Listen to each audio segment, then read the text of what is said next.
doing a giveaway. It's not just another regular old BS giveaway, but it's a way to raise awareness to the Wild Sheep Society's Act Now campaign. We're giving away a Kifaru pack, a Whoopee, a Frontiersman Gear knife, a full set of Sitka Storm front gear. Hell, we're even going to throw in some shirts and a hat from our store. The whole goal is to get people to be aware of the Act Now campaign and really send the message that our community wants wildlife to be managed by science, not by whoever celebrity is yelling the loudest. To sign up, get over to our Instagram @WildernessLocals and look for the photo of the sheep with the Act Now giveaway graphic. Get on it, folks. Let's make a difference.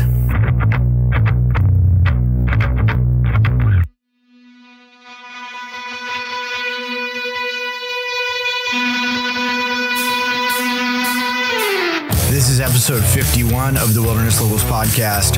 On this episode, our guest is Chris Barker. Chris is a director at the Wild Sheep Society and has been involved with conservation in BC for over 30 years. This podcast is brought to you by Kifaru International, the toughest hunting gear on the planet, bar none.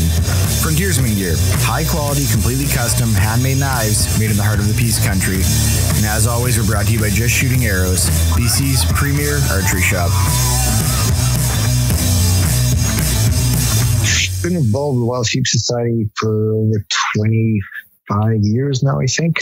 Mm-hmm. Started off with the Rocky Mountain Elk Foundation when they were in Canada, and co-chaired a chapter in Victoria, and we did about 3 or 4 banquets, and then they pulled out of Canada, and then I kind of was looking around, and some of my buddies were talking about the Wild Sheep Society, so I went to a convention and did a couple of conventions, and then they were looking for the treasurer on the board. So that's kind of how I got involved, and always got an interest in conservation and, you know, kind of giving back, and just kind of got into the hunting thing, but it kind of went hand in hand.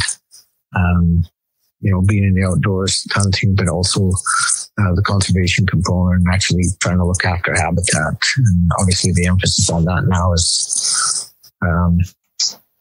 more on the landscape for everybody that's involved, right? Mm-hmm. Yeah, it seems like Wild Sheep Society's focus has changed a little bit, or maybe they've become more vocal in the last little bit about olive hunting, not just sheep. Yeah, it was one of those evolutions. I mean, it, you know, as a group, you know, there's a kind of a group of 5 or 6 of them been there almost from the beginning. For basically the same amount of time as I've been involved. So we're still kind of hanging around, and then we've got a great board with all these young guys that are involved. And, you know, we were always focused on wild sheep conservation and habitat and disease and, you know, all the nuances that go along with the sheep. And then as things have rolled along, and we don't seem to be getting, I'm cautious how I say this, but, you know, I think a lot of hunters' voices weren't being heard, or we weren't being corrected. Mm-hmm. And we kind of recognize that because we've all, you know, we're all hunters, and we were, you know, we're passionate about sheep, but we hunt other species as well. But, you know, I had a meeting with the Liberal Party before the last election, and Coralie from Cornell, she posed the question. She goes, well, why is sheep doing okay and other animals aren't? I said, because they've got a voice, and they've got an advocacy group for other species don't have that voice or that advocacy, representing or bringing it to the light, or, you know, either political, the non-hunting public, or any of those measures that we're all trying to represent now, and trying to get our message out about who we are, why we do it, what it represents to wildlife and the habitats and the landscape. Even, you know, for wildlife, even, you know, for whatever use that outdoor purpose may be. So I think that's the shift, is that, you know, for a small membership, I think we're over 1,000 now, but, you know, a few years ago, we were only 350, but we started making, you know, we didn't want to take on more than we could chew off, right? We didn't want to outrun our headlights, and like, you know, there's all those paraphrases you can use there. But yeah, I think that's part of why our membership's grown, is because of what we're saying and how we're saying it, and how inclusive we've been throughout. Moving forward. Yeah. Wow. So you've been at it a long time, and we were just saying a minute ago, you started off you said Vernon, right? Yep. Started off hunting in Vernon, and basically I usually start these things with, who are you? What do you do? And how did you get started hunting? But I think folks may already have figured it out that you're Chris Barker from Wild Sheep Society, BC. You're one of the directors there, and you've been there, like you said, for 25 years. And sounds like you started off in Vernon. So I guess I'll just back up a bit more, Tyler. Yeah, please. I was actually born in the UK. Lived in the UK until I was about 10. So when I lived in the UK, my grandfather used to take me fishing at the dams around Sheffield, and we'd go fishing. And that's kind of what started the interest in the outdoors, was fishing with my grandfather. So when we emigrated to Canada, we moved to George, and we were in Prince George for just a couple of years, and then we moved down to Vernon. And then when we moved to Vernon, my grandparents immigrated, and they ended up living with us. So I continued fishing with my grandfather, and we did a lot of rainbow trout fishing. And as I got older, I friends around Vernon, and they've been lifelong hunting buddies. So one of my best friends in Vernon, I still hunt with them, not as often as we used to, but we pretty well talk once a week, and we still try and get out there. And started off doing the archery thing, and hunting grouse, mule deer, and then just kind of blossomed from there. Yeah. Wow, that's awesome. So you've kind of seen a lot of changes in the province over the years then. Yeah, it's definitely changed from when I got in, basically started hunting in the 80s, and, mule deer numbers in the Okanagan Valley were, we thought they were okay at the time. By today's standards, it's like, oh my goodness, it was unbelievable, hunting mule deer, in that area. And we didn't really hunt. There wasn't a lot of moose around the Okanagan at that time. Mm-hmm. And we just kind of focused on mule deer and on whitetail deer a little bit, and a bit of bear hunting. But if we were going to go moose hunting, we were heading up north.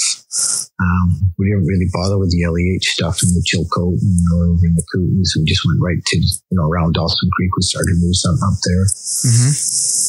So that's you see that shift up there, and we've seen the shift up there. We were moose hunting up there, and then we started, we were driving around, and we're seeing deer all over the place. And, being from Vernon, both me and Rod were right into mule deer hunting. And my buddy goes, what do you want to shoot those things for?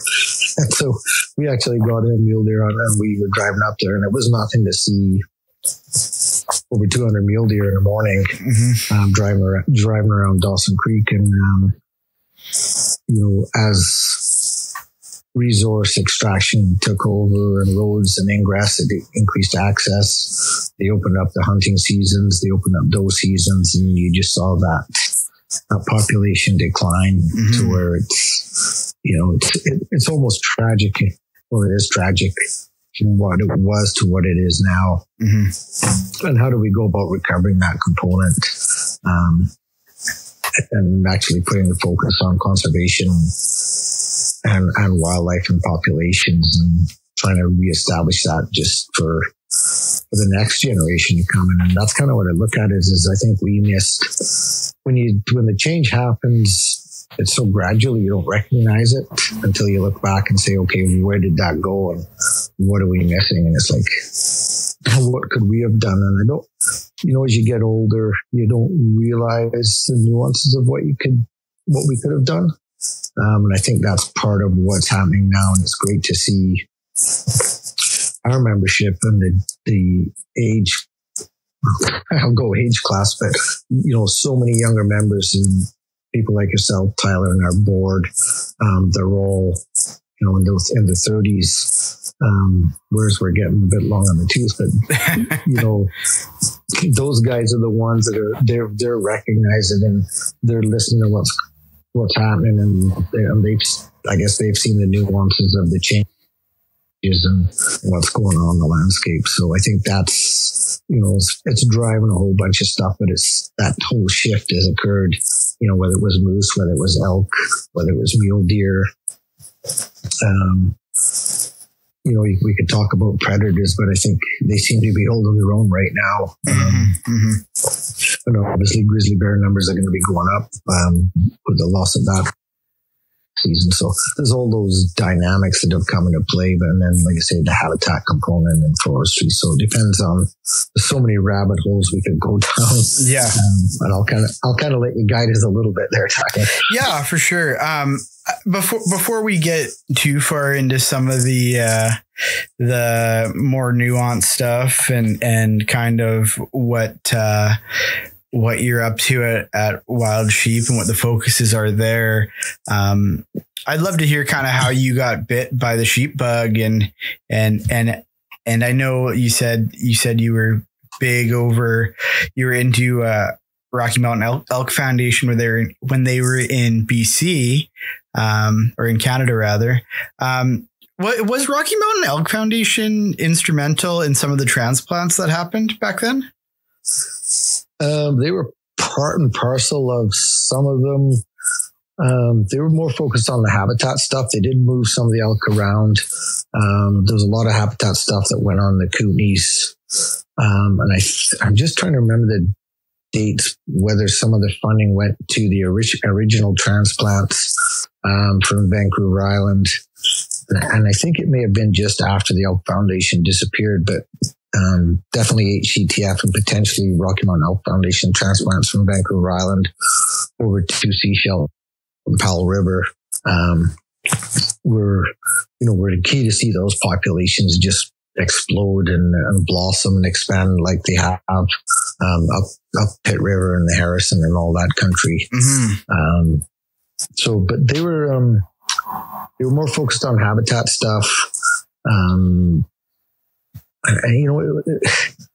maybe that was part of the dynamic of why they kind of ended up fading away. It was more, the banquets chapter component was fun and it was great and we were raising this money, but we didn't really see how the money was spent or where it was benefiting on the ground. And kind of diving into a little bit of what I do now for Wild Sheep Society BC on projects chair.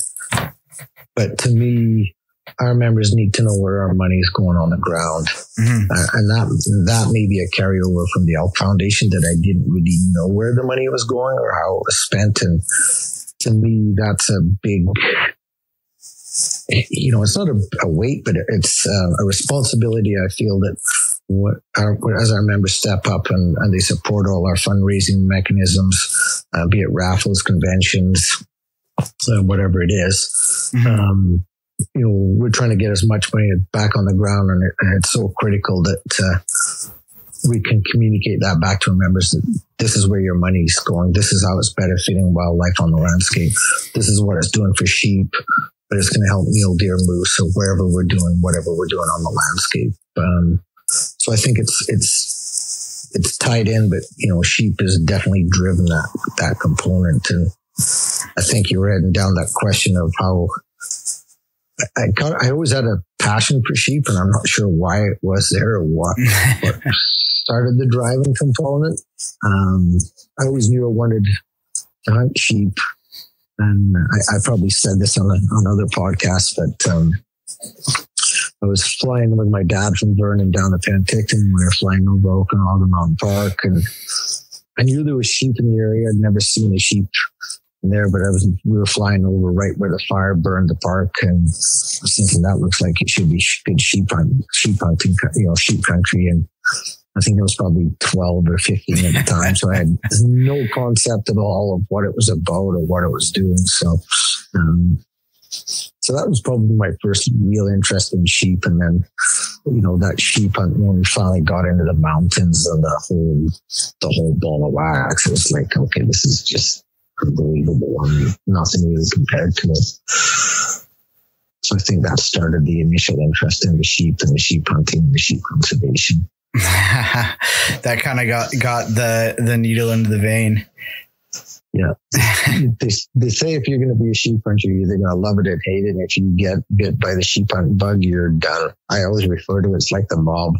Once you're in, you're never getting out.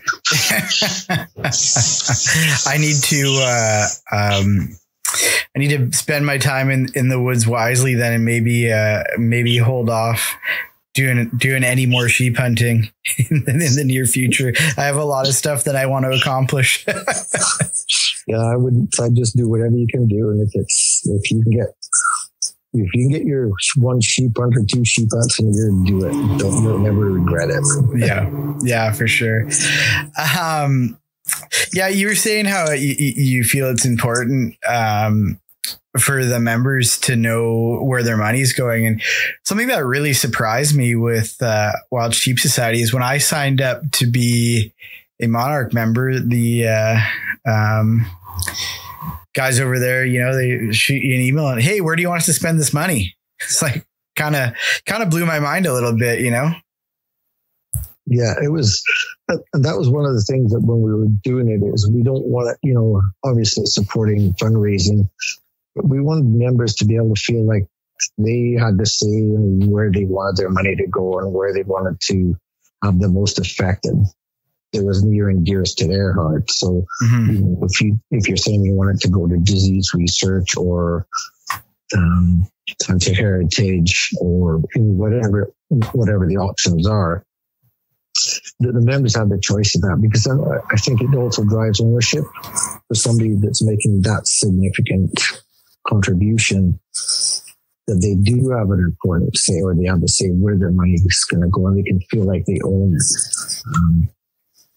So, and again, it comes back to being, I think, that responsibility from the Sheep Society of that interaction between the members. We're not just, here's your magazine, here's your stuff. We're trying to make that personal connection, right?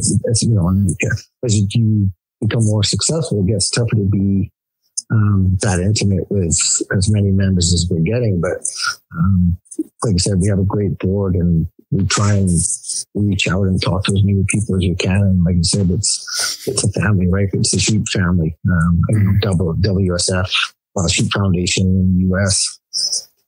That's their motto at their convention. Welcome to the sheep family, and it truly is, right? You can talk to people that are so passionate about sheep, and they're so like-minded. And it's you're really seeing it in British Columbia now. It's really cool to see how these dynamics have played out.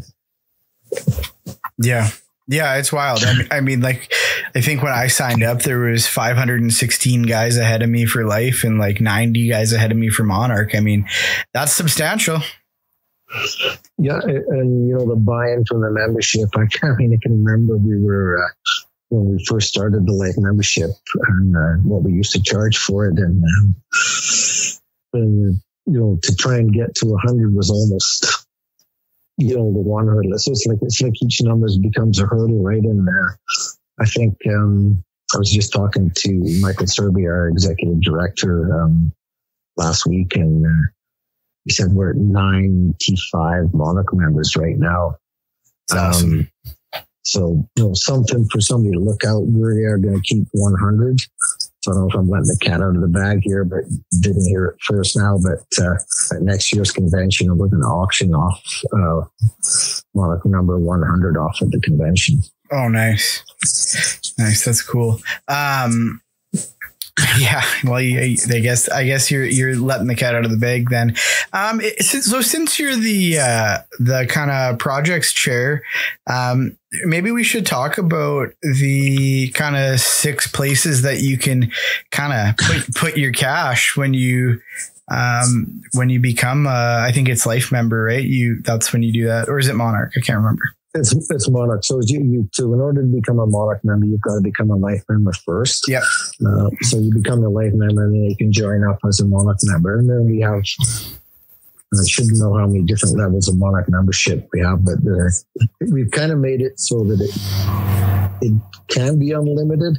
But the original Monarch membership was $1,500. You become a Monarch member, and we have a payment plan set up, so it's not onerous for somebody to make that commitment. We can do it over a period of time. And then we go to a silver and a gold. I think we're up to, I think it's a platinum. I think it's 50,000. Yeah. And And some guys are heading towards 100,000 components. So it's unbelievable the buy-in that we've got through this program. So then, like you said, so we've got the different levels of the Monarch membership, and then obviously those members can direct the funds where they want to go. So one of them is disease research or disease mitigation. Hunter Heritage, which is our One Campfire program, which is strictly about educating the non-hunting public about conservation, getting in the outdoors. If you haven't seen it, we've got stuff on Facebook and Instagram at One Campfire, which is so that money was a lot of it's been driven through our Hunter Heritage program, which is a contribution component.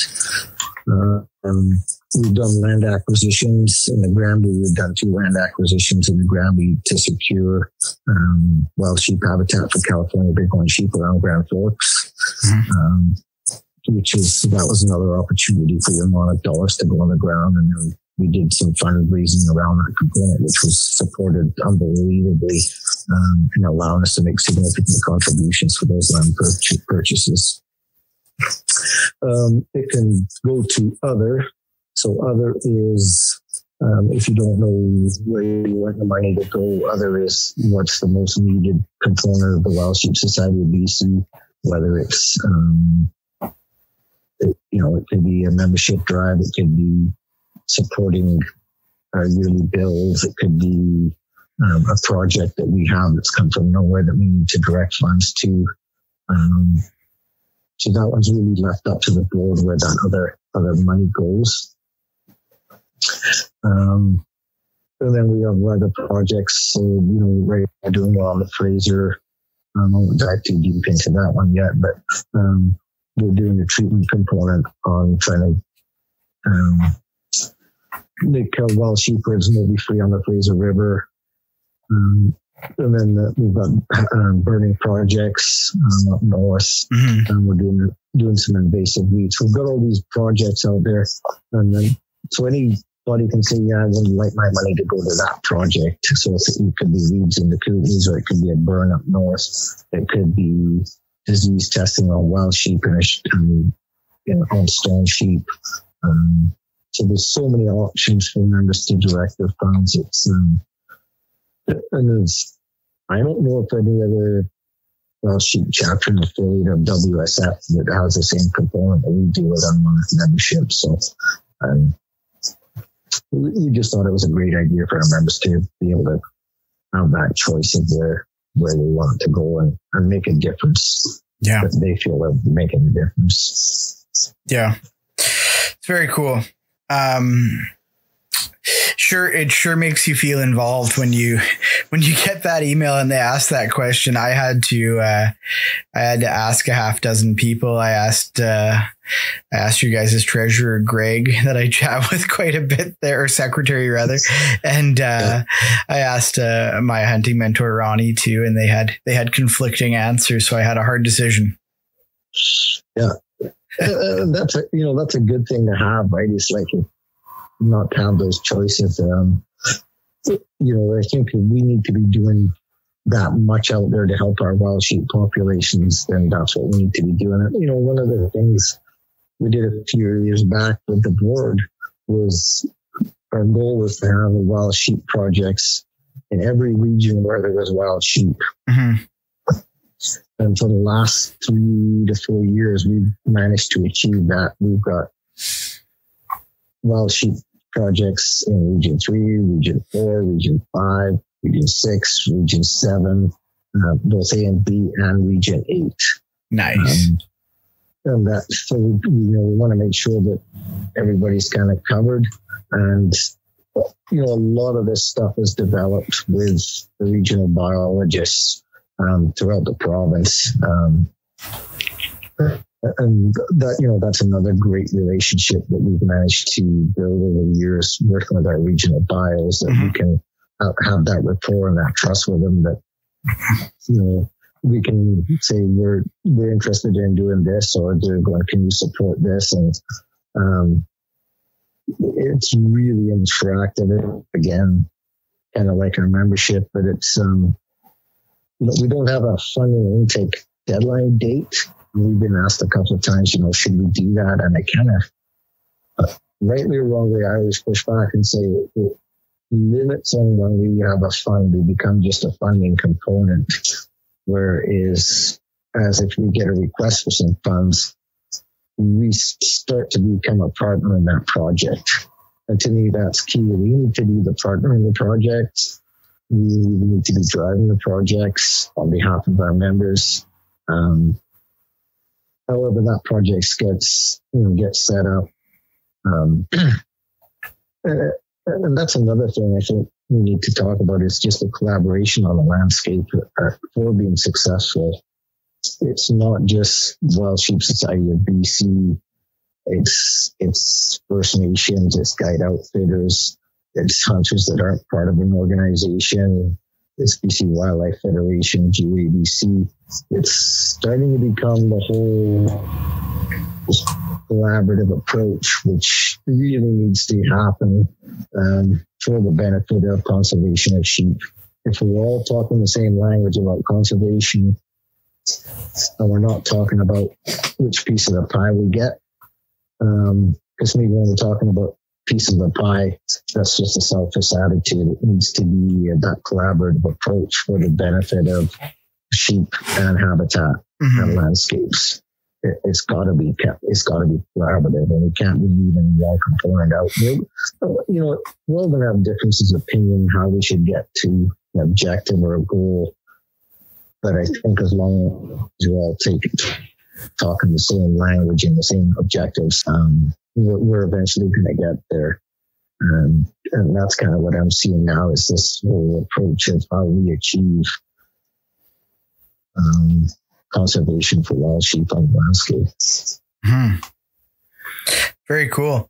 So as a guy that's been in this conservation space, obviously donating and volunteering a lot of your time and energy and I mean, for sure money too. What keeps you going? Like, what is it that keeps you going to these meetings and working for the, for all of us, right? That's a great question, Tyler. And it's, I think there's a lot of components in there. First off, kind of comes to mind, it's the people that you get to meet from all over North America. And like I said, I was fortunate enough to sit on the Wild Sheep Foundation board for 6 years. And, Kyle Stelter, our president, still sits on the Wild Sheep Foundation board. But just the interaction with all the other chapter and affiliates and all those other like-minded people from all over North America, it is, if you ever get to go to a chapter and affiliate meeting, and it'll blow your mind how those people interact and are so like-minded and so passionate about the conservation component. So, first and foremost, people kind of keeps you going, but being actually getting out on the landscape and being actually getting involved in projects,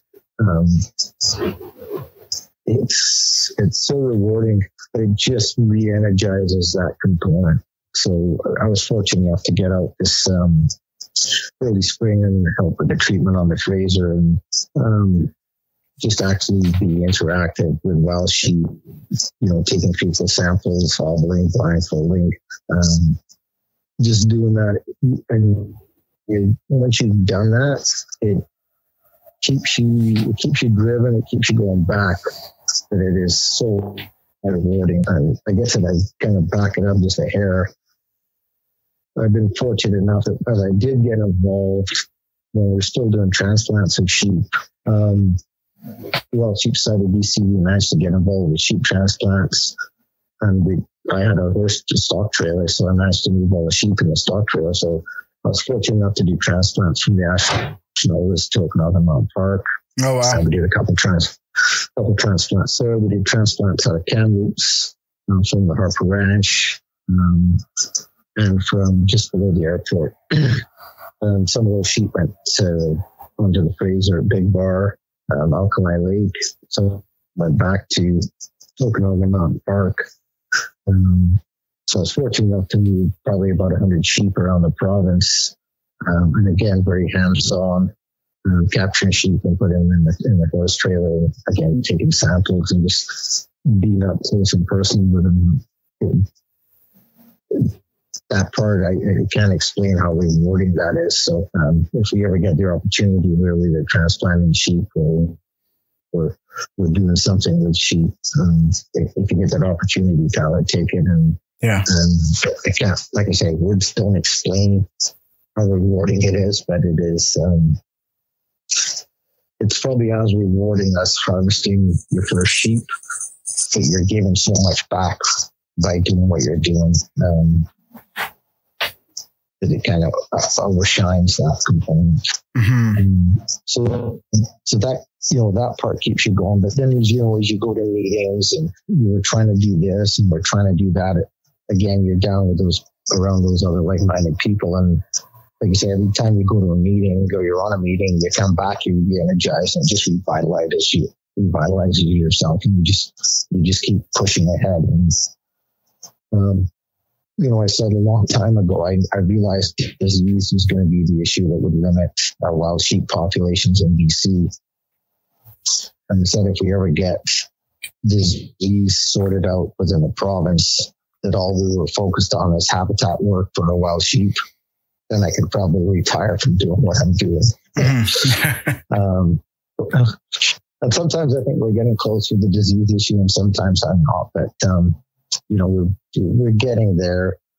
We're as close as we ever have been about resolving the issue. I just hope we get over the last hurdle.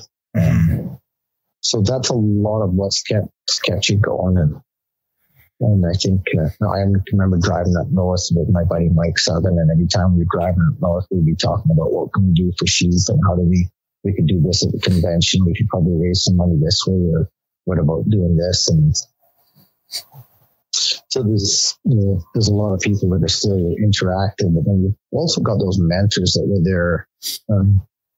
When I first got on the board, Glenn Coonslow, he was our president for a few years, and he was, the same kind of person, but very, very engaged. And he said something to me. He goes, we've got enough studies. We really need to be spending our money and getting that money on the ground that is going to benefit our sheep population. So that's something I always kind of carry when we go into projects. That is it going to have an impact? And we've had to do some studies, and we've had to put science behind what we're doing, especially around disease. And that science is going to become critical. So we've had to do some studies, but ultimately there's going to be a benefit to sheep that they're living out there every day in British Columbia. Mm-hmm. Well, I mean, you guys are and have been doing phenomenal work for a long time. I'm a big fan of reading all those old 60s, 70s, and 80s ranching / hunting books, and many of them talk about how the work that different conservation organizations have actually had sheep doing well and on the way to doing well, right? Which seems to be the, standout case of that in our province, right? Is there any other species that has taken as well to our conservation efforts as sheep? I think back, earlier, I think most of our species did benefit, from the original conservation components. And I think what's deferred it probably is industry, and then maybe I'll probably get yelled at maybe by some of your listeners, but habitat components have changed, and I'll point to logging and logging practices. I'm not going to blame the industry, but we've allowed it to happen. Government's allowed it to happen. Mm-hmm. And the industry is going to do it because it's profit related. And if they can do it, that's obviously why they'll do it. But we need to make a significant shift now from what industry demands are on the landscape around logging or mining, and have a more of a holistic approach on what we're going to do on the landscape. So it's not going to be detrimental to moose, elk, deer, sheep, mm-hmm. And make it fully interactive where we can still have industry out there, We can still have sustainable logging, but it's still going to be beneficial to wildlife. So we're going to have to leave trees where we need to leave trees in right locations. We're going to have grasslands where there's supposed to be grasslands. We can't keep putting fires out and allowing tree growth to happen where grassland should be, which is obviously sheep habitat or mule deer habitat. Mm-hmm. So we need to be focused on how we can achieve these objectives. And I think that's something, again, and I keep saying we need to sit down with industry and have these discussions, because there's going to be room on the landscape for everybody. But until we're all sitting at the same table having that discussion, we're not going to achieve that objective. And the government's pretty successful about keeping us segregated and not being able to kind of talk to the right people to achieve those goals. And, if that's the case, then I think we have to either engage with industry and say we need to be doing X. And we started doing that at the Okanagan around some of our burn objectives. John Davies is a great supporter of ours, but he does a lot of our burn planning and stuff, and he's reached out to Gormans, and they've actually helped with, logging here and not logging in locations and putting fire breaks for communities. And, that's a benefit that, we were looking at it. I guess when we looked at the Okanagan, we said, when I was living there, I said, we need to do this these are where all our sheep herds are. What can we do? This is where we need to thin trees out. This is where we need to burn. And we kind of started looking at all these locations, and John started assessing them and analyzing all these. And then we started to head down the path of where we could actually do something. We were successful in doing some thinning projects, kind of on the east side above Penticton Creek and Ellis Creek. We did a couple of thinning projects in there, and then looking at trying to get some burns in there. And then that's been taken over by wildfire, and they're starting to do some of those projects. So, that's a case of where we did work with industry. We did work with towns. How do we protect those towns from, let's put some fire breaks and let's move that timber line back a bit away from our communities, and that we're expanding into those areas that we can be, again, having that collaborative approach of making that difference. So I think that's what's going to happen on a larger scale throughout the province, around logging, around mining, whatever that is. Whatever we do on the landscape out there, it's going to have an impact on wildlife. Mm-hmm. And I think that's just something we need to realize, and we need to be able to address it. We're not going to mitigate it all, but let's mitigate 90% of it instead of not mitigating 10% of this. Is how I'd look at it right now. Because, you can look at roads, the amount of roads we have in the province, the amount of harvestable timber that's left, the amount around, beetle logging that went on. Mm-hmm.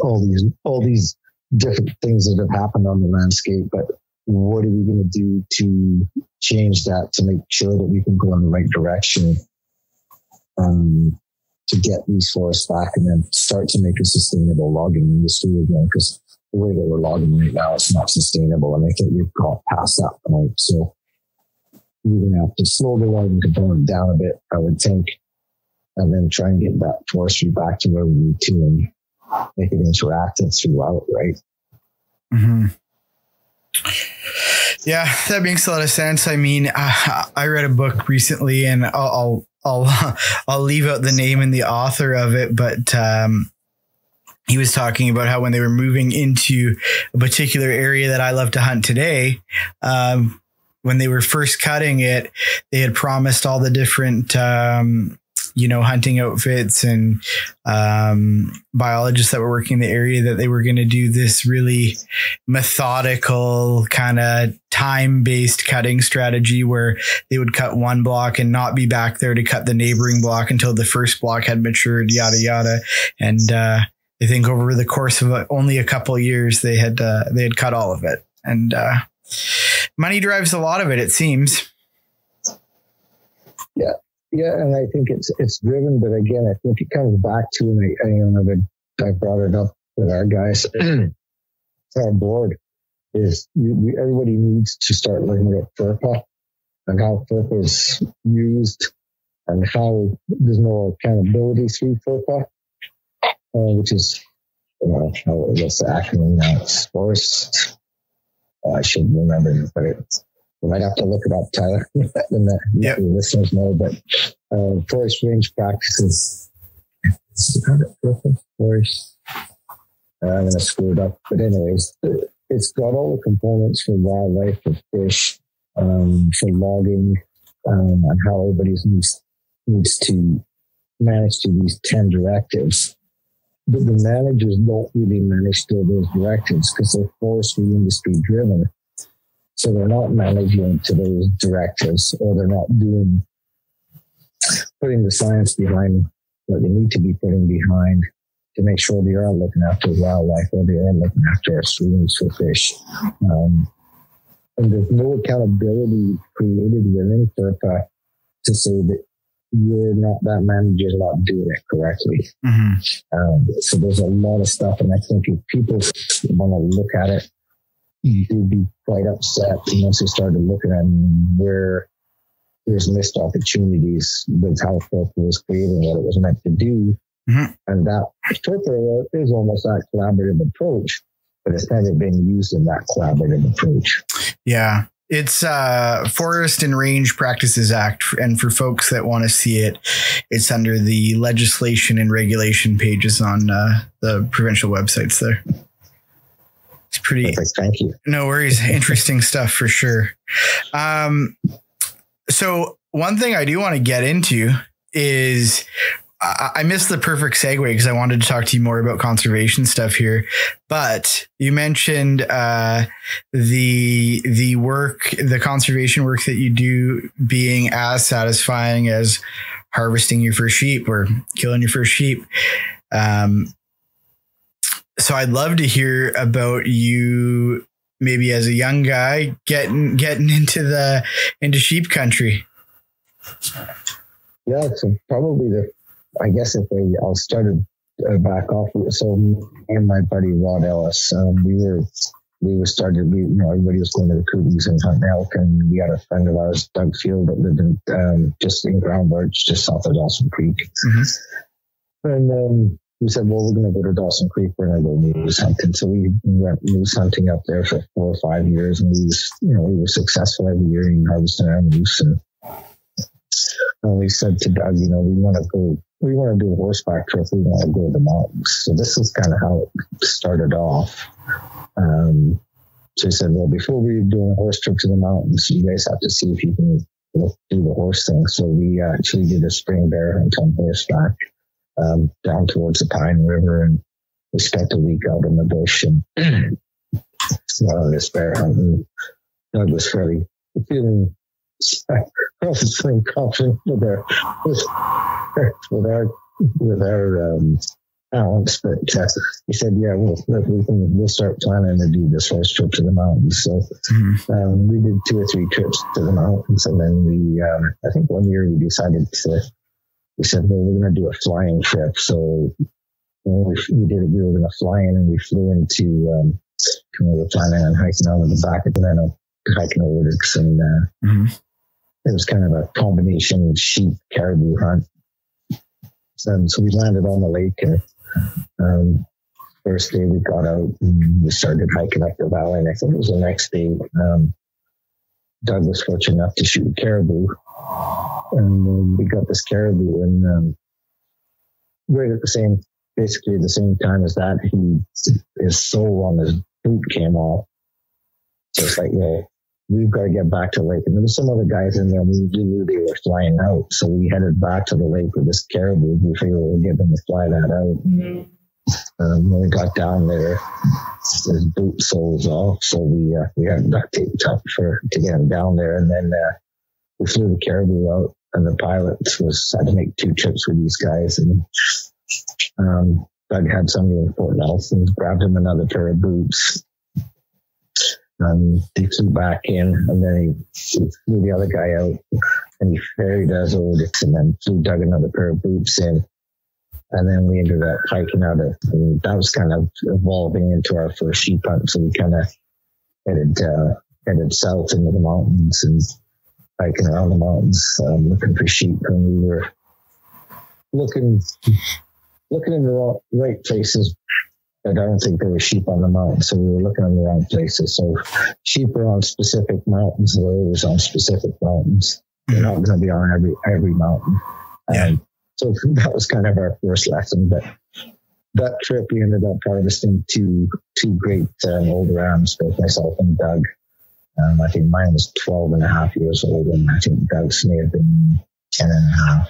Oh, wow. 11. So two really great old warrior rams. And that was, that was the first trip. And, I remember what we had, like, you start talking about gear and what we take to the mountains. We had felt packs, we had wool pants, and because we had no idea what the weather was going to be like. And we had this old, we had a 3-man Canadian Tire tent that was useless. If it would have got rained on, we would have been screwed. So just a different components of the gear, but that was really our first sheep hunt. And then I got hooked up with my buddy Mike Southern, who got me involved with the Wild Sheep Society, and I did a couple of jet boat trips with Mike and another buddy of ours, Ken, and we were fortunate to harvest a couple more stone sheep with those guys as well. So that was kind of the segue into the sheep hunting, and then we kind of did a sheep trip for probably 6-7 years. Ended up going to the Northwest Territories, to harvest the Dall sheep up there. Oh, cool. Yeah. Very cool.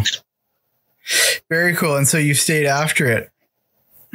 Yeah, still. I did a stone sheep hunt last year. I went with Mike. We kind of flew in, backpacked in around. I was packing my bow, and Mike was carrying the gun. Saw lots of sheep, but nothing that really got us all excited. But it was still a great trip. Just like then you get out in the mountains and we see all these rams on the mountains, and it was fantastic. Like you say, just to get out there, right? Yeah. That's awesome. I mean, so we've kind of covered a lot of the bases here. And one of the things I wanted to ask you, and I kind of always ask biologists, I mean, I just had the podcast I recorded just before this one was the mountain goat biologist, Laura Balix. And I asked her, what does she think the biggest threat to mountain goats was and is rather. And, as a guy that's been involved in wildlife conservation at a local level here in BC for over 25 years, I'd be curious to ask what is maybe a more broad question. And because you and I have the same affliction of being kind of diehard hunters, what's the biggest risk to hunting in BC right now? And the follow-up question ahead of time, how do we address it? The biggest risk to hunting right now is the education of the non-hunting public and how we interact with that hunting public and how we represent ourselves on social media. I was joking with Kyle the other day about it. As frustrated as I am with all this rhetoric, why don't we have our own protest down Douglas Street on a Friday afternoon after work and make sure? But instead of being, dressed in camo and stuff, we're all dressed in business suits and we represent the professionals. Whatever background we come from. Mm-hmm. Is represented, because it's a misnomer that hunters are all rednecks. We wear flannel shirts and camo and we run around with our guns doing whatever. Yeah. And that to me is the biggest thing that we need to change. And, that's what One Campfire is about. It's about that interaction and about, what we as hunters do really represent. It's not that running gun tooting with the gun rack in the back of your truck kind of person that's doing that. It's all those misnomers that I think they're out there. But the other component of that is the multicultural component that British Columbia has become. But people from other parts of the world have moved to BC. They don't understand maybe that whole, what Canada is and how it evolved from the fur trade to where we are and how passionate we are about hunting and conservation and the North American model of conservation.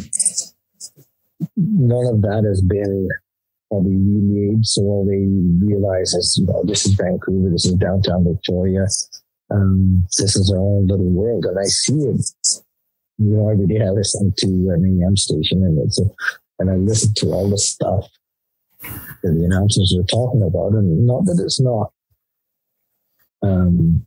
newsworthy, but trying to get a conservation of a sheep issue on the news or in the media is damn near impossible. And I talked to, I was on breakfast television last year, and I don't get why the news or the media doesn't cover a conservation story or a wildlife story, once a week about what's going on, whether it's Wild Sheep Society of BC or BCWF or whatever group it is, what we're doing for wildlife and what we're doing for habitats. Why isn't that represented? So to me, I see that as our biggest hurdle. If we can educate people what we're about, what we do, why we're so passionate about it. And again, I think it could be, if we're too successful at it, we could end up with way more people in the backcountry, as we're seeing now, partly driven by COVID. But again, that's back on how those wildlife, how that wildlife uses their habitat. So I think the education component is the biggest thing that we need to change. We need to change that whole perspective. How we go about doing that is engage. And again, I've had this conversation numerous times, is on a one-on-one with a non-hunter, and we talk to those people, we can probably have them agreeing with our philosophies on what needs to happen. But if you assume we can't have those one-on-one conversations with everybody in BC, and the biggest struggle is how do you get to that mass component? Obviously, social media is one aspect of it, and again, like I said, that's where Lone Campfire and there's other programs out there. We're looking at another thing, and obviously, we just, we just had delivered 20,000 letters to the legislature for our Act Now campaign, which is geared around that component of, losing opportunities. And I hate the word opportunities, but losing that chance to get out in the wilderness to hunt a specific species, whether it's a bear or a sheep, it doesn't really matter. I still love to go out and bear hunt. Do I harvest a bear every year? I think I've harvested a bear in 10 years, but I've been out probably 6 or 7 years now. It's not about the harvest, it's about getting out there. Obviously, I'm looking for a specific animal and I want to be able to shoot it with my bow. But I think how do we have that? How do we tell that story to somebody unless you can actually sit down face to face? Yeah. And because social media is like a 15 to 30 second message or retainable message component, it's really tough to get that out there. So I'm not 100% sure how we do it, but I think we're starting to move in that direction. And I think all the groups are doing the same thing. They're starting to be collaborative and do that. And, somebody that's wants to go view bears or they want to take pictures of wildlife, they all want the same thing that we do. The only difference is that we're making a harvest, or we're killing an animal, or harvesting an animal. But other than that, they want the same thing. They want to be able to see that grizzly bear over there. They want to be able to see it in its natural habitat, the same way as hunters want to be able to see that grizzly bear in there. I'd still love to go back. I don't need to shoot a grizzly bear every year or every 5 years, but I'd still like to be able to go out there and hunt a grizzly bear if I had that chance. Yeah, absolutely. So I think, those are the things I think as if we start talking to people, those are the conversations I think we engage in. And I think when we do, we don't get mad. We don't swear at people. We engage and have that conversation, and we present our perspective. We also need to listen to their perspective, because sometimes people will have a perspective that is, again, it's going to be different, but it's not going to be that far off of what ours would be. Yeah. So I think that's something that needs to be, I think relayed to everybody. If everybody could do that, I think, if everybody went out and talked to one person or 5 people, all of a sudden we're starting to affect mass change. Mm-hmm. Instead, I think we bury our heads in the sand a little bit and we just confine ourselves to our own groups. And again, I made no reference to religion here, but we're preaching to the converted if we're just talking to hunters. Yeah. We need to get outside of our bubble and be able to expose ourselves and be open to getting criticized and not be afraid of being criticized. And yeah, there is the radicals out there, and obviously we can see that. I mean, I was working downtown, and there was the Fairy Creek protesters down there. And, I agree. I don't think we should be cutting down the old growth forest to where we're cutting to at this point in time, because, again, that's habitat that's affecting a whole bunch of species in there. Mm-hmm. But, they protested, but then they took red paint and threw it on a statue. And then somebody's got to go clean that up. Yeah.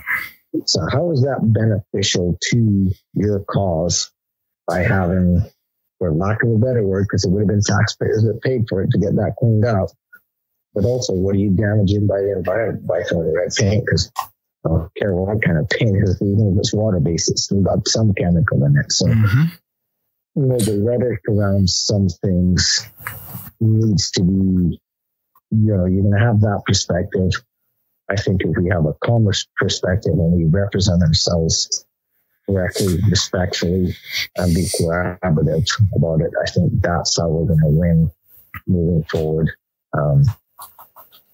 and manage to keep hunting on the landscape for the people that are passionate about it.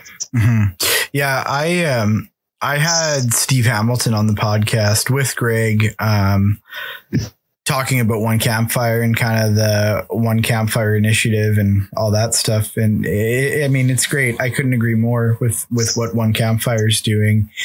And we've kind of made it a little bit of our mission here on the podcast to help give people the ammo that they need. And one of the ways that I'm trying to do that is by asking guys like you and, asking people outside of the hunting space, like the biologist that we had on the last episode, Laura, how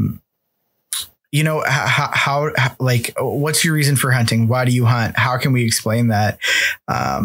Laura gave a 15-minute explanation of why hunting is good from a science perspective. But one of the best answers we've had so far, I think, is, when we had Jim Shockey on and I said, Jim, how do we deal with it? How do we deal with, the non-hunting majority, and how do we get them to turn a leaf? I can't remember the exact wording of the question, but he said, Tyler, the deal is he goes, 10% of the population hunts, right? These are rough numbers, obviously. And he goes, 10% is the extreme anti-hunter, vegan, whatever, right?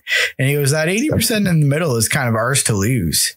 And kind of what he was saying is exactly lined up with my experience, and probably your experience too, where when you actually take the time to have these one-on-one, face-to-face conversations with people, or even on social media, when you get into it and you explain your why and what you're trying to achieve and be honest about it too, all at the same time, people are usually pretty receptive, I think. And I think that's something that as a hunter, it's really easy to be super jaded and, like you said, you know, swear at people and be aggressive or be angry or whatever. Right. It's when people are coming after something that we're so passionate about and something that we love so much, it's almost impossible not to get fired up. But I think it's important that it's sort of our fight to lose. Right. Totally is, Tyler. And I think, you know, we've been losing that battle for 30, 40 years now, at least. And because the numbers were so much higher with hunters in the field, you never thought that we'd get to that point. And totally, and I mean, I've used those numbers as well. At 80%, that's what we need to influence. And how do we go about influencing that? And not, like you said, having a one-on-one conversation. One of the first podcasts I did with Adam Yankee, and I said, we need to go take this to Whistler. We need to engage people in Whistler and have that conversation about why we do this. So, you know, what's your perspective? This is our perspective. Yeah. And you start talking, but, you know, don't look for differences. When you're talking to somebody, you're going to be, you know, if they're coming from a, you know, further left position than you are, I don't mean politically, but, you got to start looking for the common ground first, right? And okay, what do we have in common? What do we want to see together? Yeah, and start discussing that. And then, like I said, you know, I was alluding to before, is if we start looking at all our common objectives, we're going to find that we have probably 80% of our common objectives. So whatever perspective you're coming from, there's going to be common ground. There's going to be that 10 to 20% that we are not going to agree on. You may not agree on us killing an animal or harvesting an animal. That part we can't change, but let's look at the common ground. If we agree on that 80%, let's not fight over this 20% that we're never going to change. Your mind's not going to change. My mind's not going to change.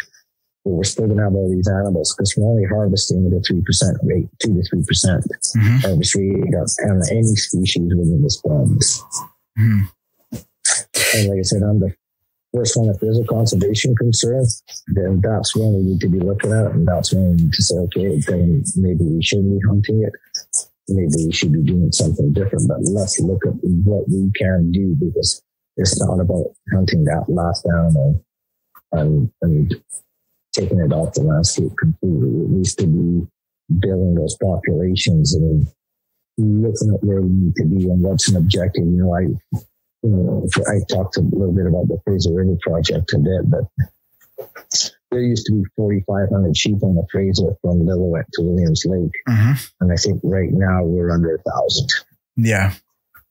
Right. So, one of my objectives when you start looking at that, and, we've made this a project, Canadian and Wild Sheep Society of BC board objective, is we want to reestablish this population, and same as a regional biologist, we want to establish that to what it was. When you go to Churn Creek and you see 600 sheep on the Churn Creek flats. Yeah. How cool would that be, right? And, but again, there's habitat, there's predation, there's logging that's occurred. So there's all these changes that happened in the last 30 years. But we want to bring that back to what it should be. And we want to, we should be leaving it better than when we got it. Yeah, absolutely. And right now it's not better than when we received it. And I'm not referencing you, Tyler. I'm looking at myself going, what could I have done different that I missed that radical shift where those populations did? Where was my voice at that point? So I think, again, that's part of probably still why I'm as engaged as I am, because I still feel there's opportunities that we can still leave our sheep populations in this province better than what they were, try and get them back to what they were in the 80s. In certain locations. Yeah, it's so important. And I mean, yeah, like when you approach these conversations in a honest way with people, and kind of an honest, delicate, and thoughtful way, you often have a good result, I find. And I think it's so important. So yeah, it's awesome. Yeah. And it's like, you almost have to, the reason I say you have to engage in that conversation is because in order for somebody to trust what you're saying, you have to actually engage for a few minutes before you can start to voice your opinion. Because if you voice your opinion immediately, you're probably going to turn that person off. So you're not even going to give them a chance to actually open up until you find out who they are. It's almost like our conversation when we started the podcast is, we hadn't talked at all. We just been texting, but just to kind of get to know one another, where you're from, what you do, family, and I'm not saying we know everything about each other, but I mean, it gives you that base relationship that you can engage in a conversation. Yeah, absolutely. And you can't be afraid to engage with a stranger, as hard as that may be. And I know that's not for everybody. Yep. But that's part of what it is being able to engage with somebody that is a stranger and having that conversation. And it is going to be difficult at times. But it's critical to being successful, I think, I think if, and I don't know whether anybody else has said this, but if we lose hunting off the landscape and we are not allowed to hunt anymore, it's not going to be beneficial for wildlife. Wildlife will suffer even more because there will be nobody out there caring for it. I mean, I know the amount of time that I put in and our board puts in for wild sheep conservation. If we're not allowed to hunt, we're not allowed to do that. Those dollars aren't going to be there for sheep conservation or sheep habitat. So, right now, WSSBC's put over $250,000 a year for the last 2 or 3 years on the ground for wild sheep conservation in this province. That's not going to be there anymore. Yeah. There's not going to be a voice for sheep anymore. That's all going to be lost. And then is it, who's the voice? Who's going to make up for that lost component? And I think it comes back to, the original thing we were talking about when Coralie asked me, why are sheep doing okay in the province? It's because they've got an advocacy group that is conservation minded. Yes, we are hunters, but our number one purpose is to make sure that we are keeping and putting sheep on the mountain in perpetuity for British Columbians. Absolutely. That's awesome. That's a good spot for us to end, I think. Chris, thank you so much for coming on. I appreciate everything that you do, and I appreciate your time and your hard work. And yeah, awesome. Next time you come on, I'm going to have to get you to tell some more hunting stories, and we'll have to talk archery. Definitely can definitely dive into the archery and some of the hunts there. So there's a few stories there too. I don't doubt it. I mean, the hardest thing to get somebody talking about is a sheep hunter about sheep hunting stories. So maybe we'll forego those and hear about some elk hunting stories or something else.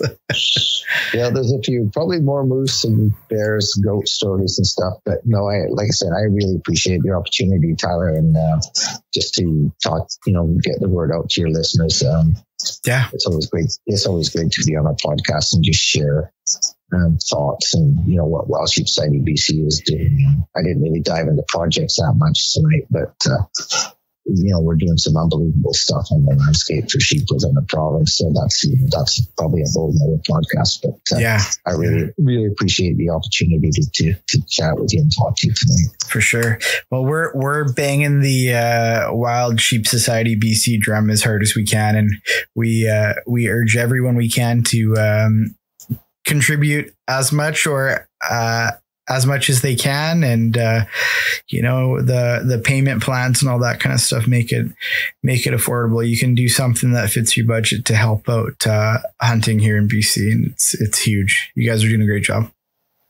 No, that's awesome, Tyler. And I had a member ask a question, and he goes, if I could only afford one thing, where would the best place for me to spend my money? I said, if you can spend your money, buy raffle tickets. So all those raffles that we do, that money goes right back on the ground into a project. And it also gives you the opportunity to win something. So if you've got X amount of dollars and you want to do the most for conservation, buy a raffle ticket. And I don't know whether you talked about this or not, but the last raffle we just launched, the sheep camp, sold out in 36 hours. Awesome. You can't get that kind of support. So that's our membership and non-members buying those raffle tickets. That to me just blows my mind and just shows you what the belief for membership that they have in the board and what Wild Sheep Society of BC is doing. So, like I say, truly appreciate it, Tyler, for getting the word out and supporting us. Yeah. Thanks so much for coming on, Chris. Thank you so much. Have a great night. Thanks for listening to the podcast. If you enjoyed it, please subscribe and leave us a review. If you want to support the podcast, please check out the gear on our website at wildernesslocals.net.